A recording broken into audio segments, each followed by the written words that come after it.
નમસ્કાર મિત્રો, મોરબી ટુડેમાં આપ સર્વેનું સ્વાગત છે. અને છેલ્લા ઘણા સમયથી આપણે મોરબી ટુડેના માધ્યમથી લાઈવ થયા ન હતા અને ઘણા સમયથી ઘણા બધા દર્શક મિત્રોને, વાચક મિત્રોને ફોન કોલથી અથવા તો મેસેજથી કે આપણને માહિતી જાણવા માટે થઈને પૂછતા હોય છે કે એકચ્યુઅલી જે મોરબીમાં છેલ્લા ઘણા સમયથી ન માત્ર મોરબી પરંતુ સમગ્ર ગુજરાતની અંદર જે ચર્ચાનો વિષય બન્યો છે 602 જમીન કૌભાંડ. આ જે જમીન કૌભાંડ છે આ બાબતને લઈને ઘણી બધી લોકોને આ કૌભાંડ કઈ રીતે થયું છે, શું છે તેની માહિતી અમુક લોકો સુધી છે, અમુક લોકો સુધી નથી. ઘણા બધા વાચકો પણ પૂછી રહ્યા છે કે જે તે સમયે જે ફરિયાદ નોંધાણી તે ફરિયાદમાં જે નામ હતા તે ઉપરાંત અત્યારે જે આરોપીઓને પકડ્યા છે આ આરોપીઓ જે છે તેના નામ જે તે સમયે ફરિયાદમાં ન હતા. આ બધી જ જે બાબતો છે આ બાબતોને લઈને થોડીક લોકોને, આપણા ખાસ કરીને જે કાંઈ મોરબી ટુડેના વાચકો છે તેને પણ સ્પષ્ટતા થાય, તેને ખબર પડે કે આ 602 જમીન કૌભાંડ આખું જે છે આ કઈ રીતે કૌભાંડ થયું હતું, અત્યારે પકડાયેલા આરોપીઓનો રોલ શું છે અને આ કૌભાંડની અંદર કોની કોની શક્યતાઓ રહેલી છે. આ તમામ બાબતો જે છે તેને લઈને ચર્ચાઓ ઘણી બધી થાય છે. અને સામાન્ય રીતે કોઈ પણ કૌભાંડ હોય તો તેની સ્થાનિક લેવલે પોલીસ સ્ટેશનમાં ફરિયાદ થાય ને ત્યારબાદ ત્યાં તપાસ થાય ને તે બધી વસ્તુ ત્યાંથી આરોપી પકડાય ને આવું બધું આપણે વર્ષોથી જોતા આવ્યા છીએ.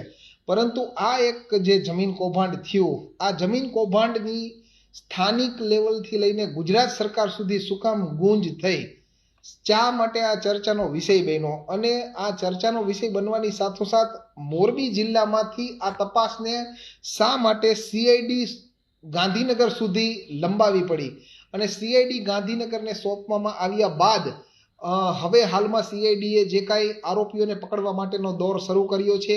2 આરોપીને પકડ્યા છે. શરૂઆતમાં જ્યારે આ 602 જમીન કૌભાંડની ફરિયાદ નોંધાઈ હતી ત્યારે તે ફરિયાદની અંદર એક મહિલા અને એક સરપંચ, આમ કુલ 2 વ્યક્તિના નામ હતા. આપણે બધા જ જાણીએ છીએ ને તેની સાથે તપાસમાં જે લોકોના નામ સામે આવે તે એવી રીતનો ઉલ્લેખ હતો. જોકે અત્યારે જે 2 આરોપીને પકડવામાં આવ્યા છે તેના નામ જે તે સમયે ફરિયાદમાં નામજોગ ફરિયાદમાં ન હતા, પરંતુ આ બંને આરોપીઓને પકડ્યા છે. પકડીને સીઆઈડીની ટીમ દ્વારા તેને કોર્ટમાં રજૂ કરવામાં આવે છે. કોર્ટમાં રજૂ કરવામાં આવે છે ત્યારબાદ તેના રિમાન્ડ મંજૂર થાય છે ને 5 દિવસના રિમાન્ડ એટલે કે આગામી 8 તારીખ સુધીના તેના રિમાન્ડ મંજૂર થયા છે. હાલમાં સીઆઈડીની ટીમ દ્વારા તપાસ કરવામાં આવી રહી છે. આ ગુનાના મૂળ સુધી પહોંચીને આ ગુનાની અંદર જે કોઈ લોકો સંડોવાયેલા છે તે લોકોની જે કાંઈ ભૂમિકા છે તે સ્પષ્ટ કરવા માટે થઈને હાલમાં ઝીણવટભરી રીતે આ જમીન કૌભાંડની તપાસ કરવામાં આવી રહી છે. ધીમે ધીમે આગળ જે કાંઈ આ 602 જમીન કૌભાંડ છે તેમાં ઘણી બધી ચોંકાવનારી માહિતીઓ કદાચ સામે આવે તેવી શક્યતાઓને નકારી શકાતી નથી. અને અત્યારે જે 2 આરોપીને પકડવામાં આવ્યા છે તેમાં એક ભરત દેગામા અને બીજા હેતલબેન ભોરણિયા, આ 2 નામ છે જેને ધરપકડ દેખાડી છે આ ગુનામાં 602 જમીન કૌભાંડની અંદર. અને મોરબીની કોર્ટની અંદર બંનેને રજૂ કરવામાં આવ્યા હતા અને ત્યારબાદ તેના રિમાન્ડ 10 દિવસના માંગ્યા હતા અને કોર્ટે બંને આરોપીના 5 દિવસના રિમાન્ડ મંજૂર કર્યા છે. ખાસ કરીને જે રિમાન્ડના મુદ્દાની વાત કરીએ તો આ સમગ્ર જે કૌભાંડ છે તેમાં ડોક્યુમેન્ટ જે બોગસ ઊભા કરવામાં આવ્યા છે, આ બોગસ ડોક્યુમેન્ટ ક્યાં બન્યા, કેવી રીતે બન્યા, બોગસ ડોક્યુમેન્ટ બનાવવામાં કોની શું ભૂમિકા છે, આ બધી જ બાબતોની ઝીણવટભરી તપાસ ચાલી રહી છે. અને તેના જ માટે થઈને ખાસ કરીને જે જગ્યા ઉપર આ બોગસ ડોક્યુમેન્ટ બન્યા હોય તેવી શક્યતા છે ત્યાં તપાસ કરવામાં આવી રહી છે. તેની સાથોસાથ જે આરોપીઓ હાલમાં અત્યારે આમાં જેના નામ છે એટલે કે શાંતાબેનનું પહેલું નામ ને બીજું નામ સાગર ફુલતરિયા, આ બંને આરોપીઓને પકડવા માટે પણ જે સીઆઈડીની ટીમ છે તેના દ્વારા જુદી જુદી જગ્યાઓ ઉપર હાલમાં તપાસ કરવામાં આવી રહી છે, પરંતુ તે હજી મળી આવ્યા નથી.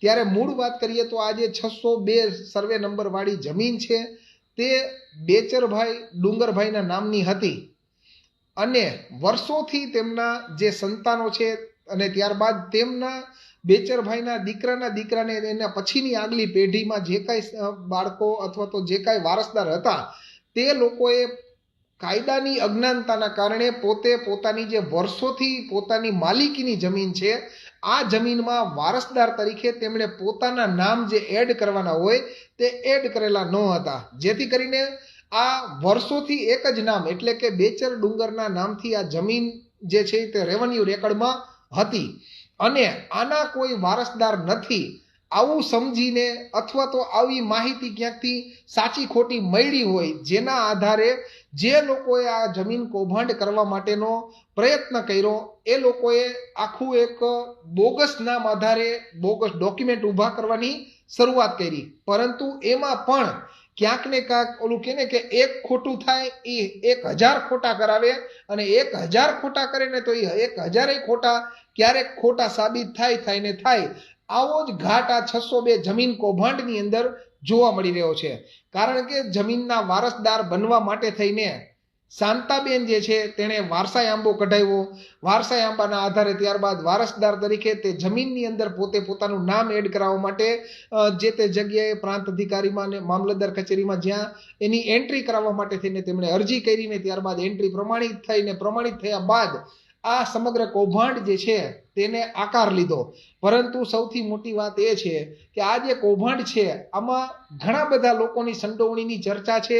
17 લોકોના નામજોગ જે ભોગ બનેલ ખેડૂત ખાતેદાર છે ભીમજીભાઈ બેચરભાઈ કે જે બેચરભાઈના દીકરા છે તેમના દ્વારા 17 લોકોના નામજોગ વિશેષ નિવેદન એક જે તે સમયે કલેક્ટરને રજૂઆત કરવામાં આવ્યા બાદ આપવામાં આવ્યું હતું અને આ વિશેષ નિવેદન જે આપ્યું હતું તેની કોપી સીઆઈડી ક્રાઇમ સુધી પણ આપવામાં આવી છે, સરકારમાં પણ આપવામાં આવી હતી. પરંતુ આ કૌભાંડ જે છે તે અહીંયાથી સીઆઈડી ક્રાઇમ સુધી પહોંચવા માટે થઈને જે પ્રયત્નો કરવા પડ્યા ભોગ બનેલા ખેડૂતને એની મારે તમને વાત કરવી છે.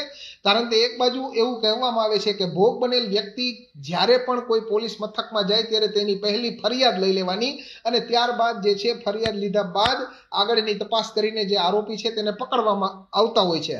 પરંતુ આ સમગ્ર ઘટનાની અંદર જ્યારે આ પરિવાર ભીમજીભાઈના પરિવારને ખબર પડી કે તેમની જમીન જે છે તેમાં બોગસ વારસદાર તરીકે શાંતાબેન નું નામ એડ કરવામાં આવ્યું છે અને તે રોકાવા માટે થઈને તેમણે પ્રયત્ન કર્યા અને પ્રાંત અધિકારીમાં તેમણે વાંધો લીધો. એ વાંધાને ધ્યાનમાં ન લેવામાં આવ્યો અને ત્યારબાદ પ્રમાણિત કરવામાં આવી તેમની વારસાઈ એન્ટ્રી અને આ વારસાઈ એન્ટ્રી પ્રમાણિત થઈ ગયા બાદ જે તે સમયે તેમણે મોરબીની સ્થાનિક કચેરીમાં એટલે કે અહીંના પોલીસ વડા અને પોલીસ ડિપાર્ટમેન્ટની અંદર તેમણે લેખિત એક અરજી ફરિયાદ કરી હતી કે આવું કૌભાંડ થયું છે.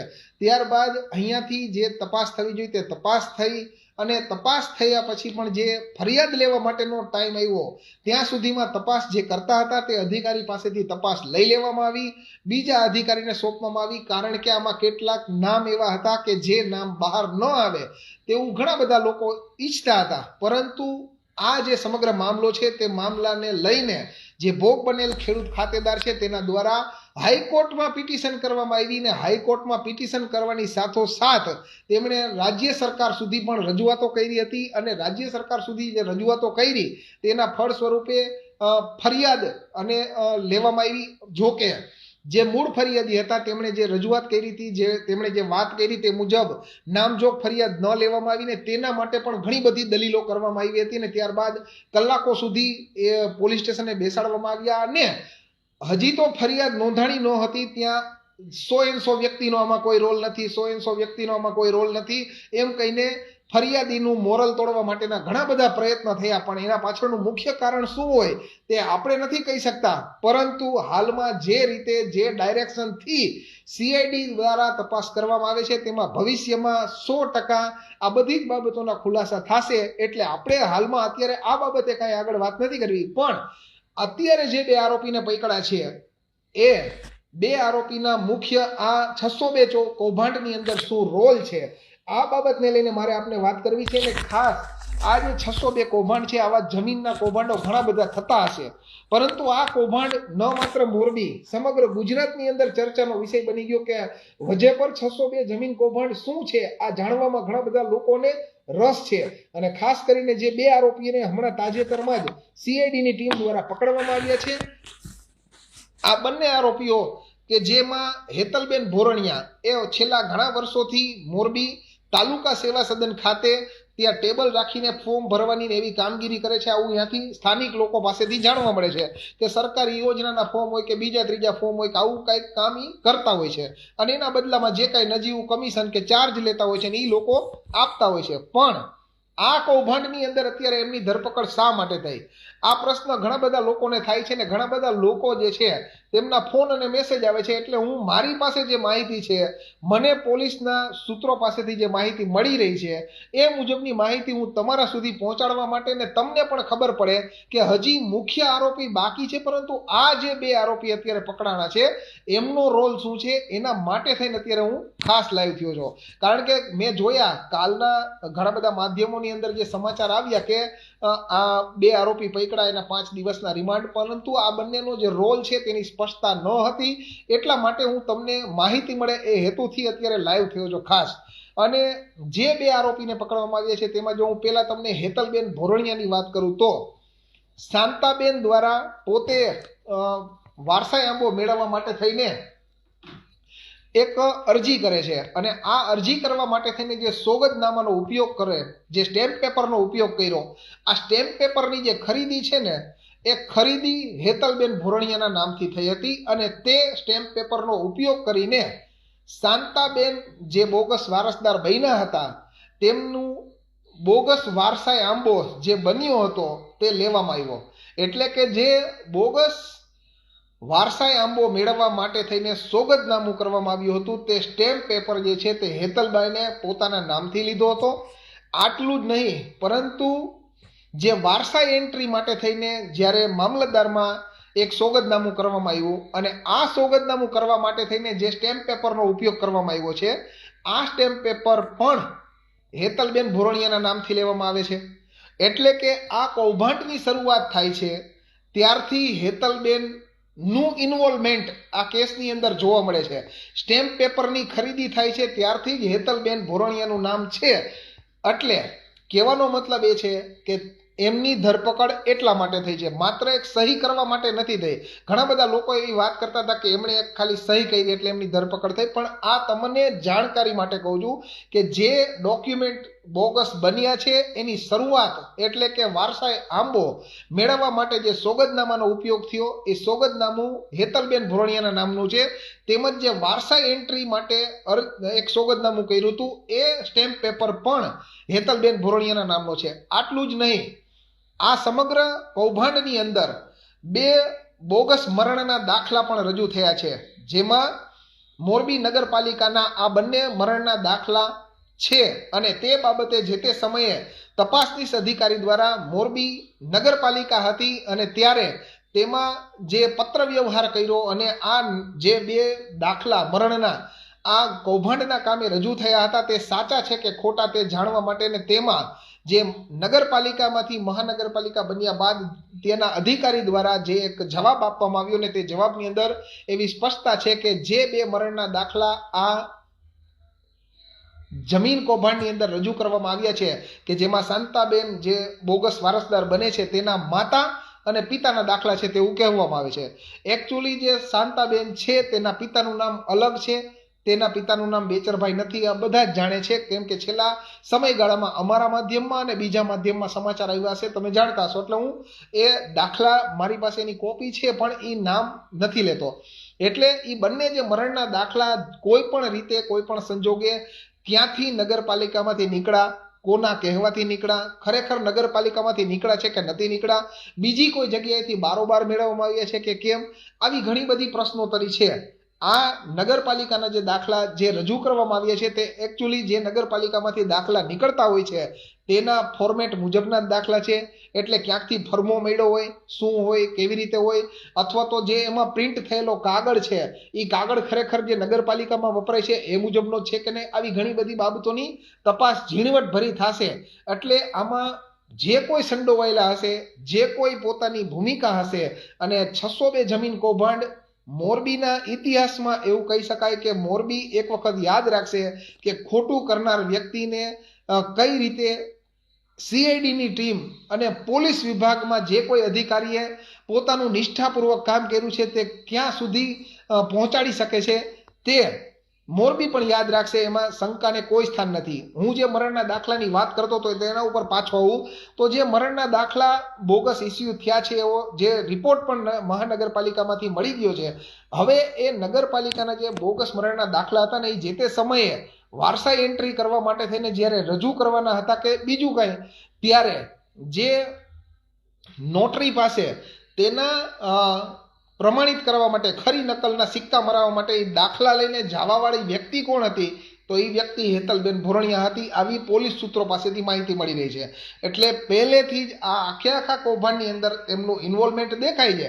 પણ ખરેખર એમનું ઇન્વોલ્વમેન્ટ કેટલું છે, એમને શું લાભ હતો, અને આ તમામ બાબતોની ઝીણવટભરી તપાસ અત્યારે સીઆઈડી ક્રાઇમના ડીવાયએસપી જે છે RS પટેલ તે અને તેમની ટીમ દ્વારા કરવામાં આવે છે. આ ઉપરાંત જો વાત કરીએ ભરત દેગામા કે જેને અત્યારે પકડવામાં આવેલ છે અને તે પણ રિમાન્ડ ઉપર છે, તો મોરબીના સામાકાંઠા વિસ્તારમાં નટરાજ ફાટક પાસે શક્તિ ચેમ્બર નામનું જે કોમ્પ્લેક્સ આવેલું છે, આ કોમ્પ્લેક્સની અંદર ભરત દેગામાની ભાડાની ઓફિસ હતી. અને એ ભાડાની ઓફિસ જે છે, આ ભાડાની ઓફિસની અંદર જે ડોક્યુમેન્ટ જેટલા પણ મોટા ભાગના બન્યા છે તેમાંથી ડુપ્લિકેટ ડોક્યુમેન્ટ બન્યા હોય તેવી શંકા છે અને શક્યતા છે.